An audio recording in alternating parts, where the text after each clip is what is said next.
Hello viewers, कैसे हैं आप सब लोग। तो चलो शुरू करते हैं आगे की कथा। अतः उसने राजा से बदला लेने का यह अच्छा मौका जानकर अपना कपट जाल फैला दिया, जिसके फलस्वरूप वे धर्मात्मा एवं हरिभक्ति राजा परीक्षित क्रोध के वशीभूत हो गए। तब उन्होंने अपने मन में सोचा कि मैं चक्रवर्ती राजा होते हुए भी प्यास का मारा इस ऋषि के आश्रम पर आया हूँ, परंतु इस ऋषि ने मेरी प्रार्थना पर कोई ध्यान न देकर समाधि का ढोंग रच लिया है, अतः मुझे इसको दंड देना चाहिए। ऐसा विचार मन में आते ही राजा ने यह सोचा कि मैं पांडवों के वंश में पैदा हुआ हूँ, अतः इस ऋषि को कैसे दंड दूँ। उसी समय राजा को वहाँ एक मृतक सर्प दिखाई पड़ा। राजा ने उस मृतक सर्प को देखते ही यह निश्चय कर लिया कि इस मृतक सर्प को ऋषि के गले में डाल देना चाहिए, इस तरह दंड व्यवस्था पूर्ण हो जाएगी। ऐसा सोचकर राजा ने घोड़े से उतरकर उस मृतक सर्प को अपने ही धनुष की नोक से उठाकर मुनि के गले में डाल दिया। हरि भजन में मगन होने के कारण ऋषि को गले में सर्प पड़ने का कुछ भी आभास ना हुआ। वे पहले की तरह ही निश्चिंत बैठे रहे। हे ऋषियों, राजा के वन से लौटने पर घर आकर जब स्वर्ण मुकुट को अपने मस्तक से उतारा तो पुनः उनको ज्ञान हुआ।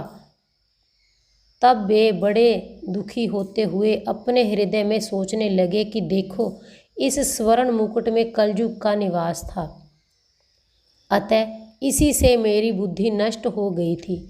इसके अलावा मैंने वन में जाकर जो जीव हिंसा की, उसका फल यही हुआ कि मैंने अज्ञानी बनकर तपस्या करते हुए ऋषि के गले में मृतक सर्प डाल दिया।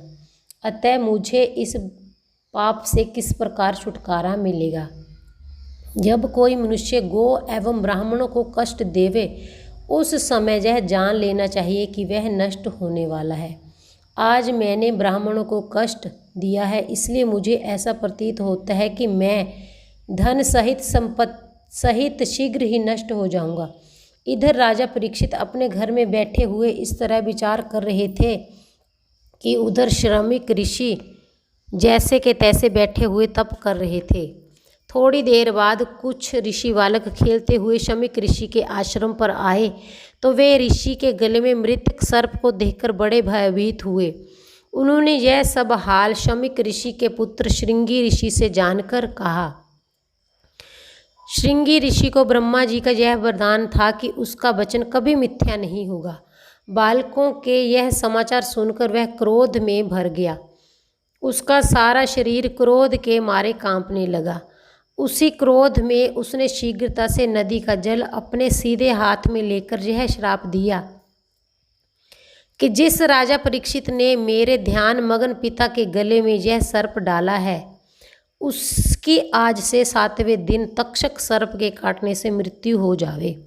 इस तरह राजा परीक्षित को शाप देने के बाद उसने अपने साथियों से कहा, महाराज कृष्णचंद्र जब से गोलोकवासी हुए हैं, तब से कलयुग के राजा धन एवं राज्य के मद में अंधे होकर ब्राह्मणों को दुख देने लगे हैं।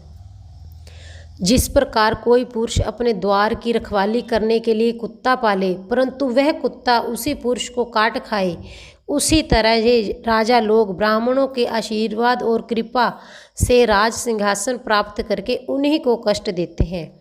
धर्मात्मा युधिष्ठिर तथा अर्जुन के कुल में यह परीक्षित ऐसा अधर्मी राजा पैदा हुआ कि उसने घमंड में भरकर मेरे पिता के गले में मरा हुआ सांप डाल दिया। इस प्रकार लड़के बातें कर रहे थे। श्रृंगी ऋषि राजा परीक्षित को दिए हुए श्राप का समाचार सुनाने के लिए खेलते खेलते अपने पिता शमीक ऋषि के पास पहुँचे। वहाँ जब उसने अपने पिता को ध्यान मगन तथा उनके गले में पड़े हुए मरे सांप को देखा, तब उसने सर्प को उनके गले से निकालकर पिता का नाम लेकर जोर से रोना शुरू कर दिया। उनके रोने की आवाज़ सुनकर शमीक ऋषि ने अपनी समाधि खोल दी। उन्होंने अपने बेटे से रोने का कारण पूछा। तब श्रृंगी ऋषि ने उन्हें सब हाल सुनाया। उस बात को सुनकर शमीक ऋषि ने अपने बेटे से पूछा, हे बेटा, तूने राजा को कोई श्राप तो नहीं दे दिया? उन्होंने ऐसा अपने बेटे से पूछा।